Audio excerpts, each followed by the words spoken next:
The Economic and Organized Crime Office, EOCO, has presented an interim report on what has become known as the Woyome Affair to President Mills.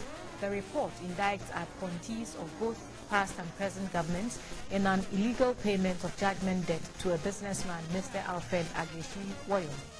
The President commissioned EOCO to look into circumstances that led to the payment of 51 million Ghana cedis in judgment debt to Mr. Woyome.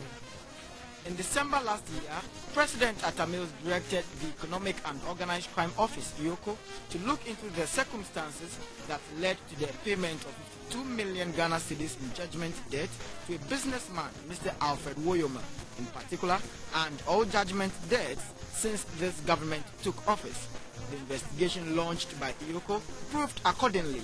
The Kufuor-led cabinet abrogated its contract with the consortium, including Waterville, but not Mr. Woyome. It established that Mr. Woyome made a claim based on manipulated documents riding on the negligence and complicity of public officials to get monies he was not entitled to.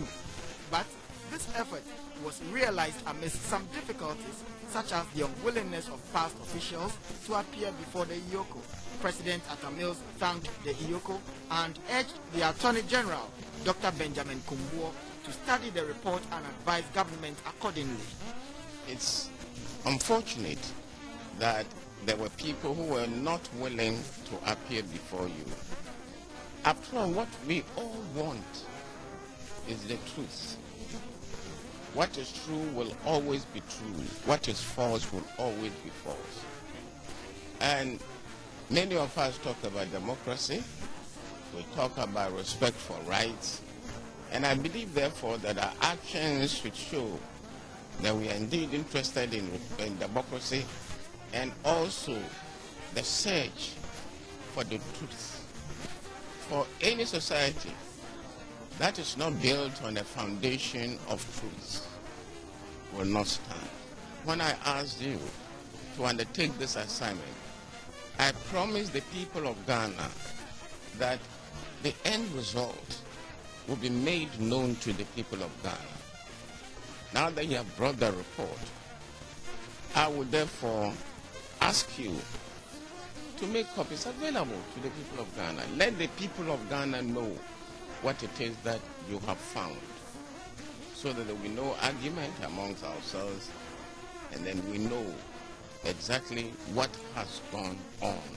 Because people have their different versions, but there can only be one version. Earlier, Mr. Woyome secured 51 million Ghana cedi judgment debt, of which the court ordered the government to pay in bits of 17 million.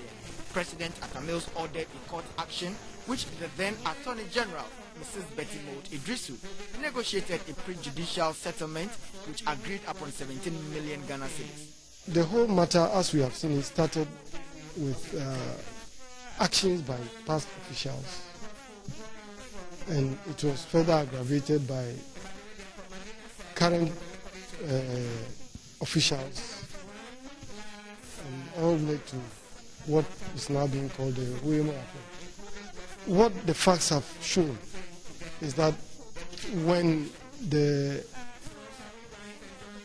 initial issue of paying Mr. Woyome came up, His Excellency ordered the Minister of Finance not to pay.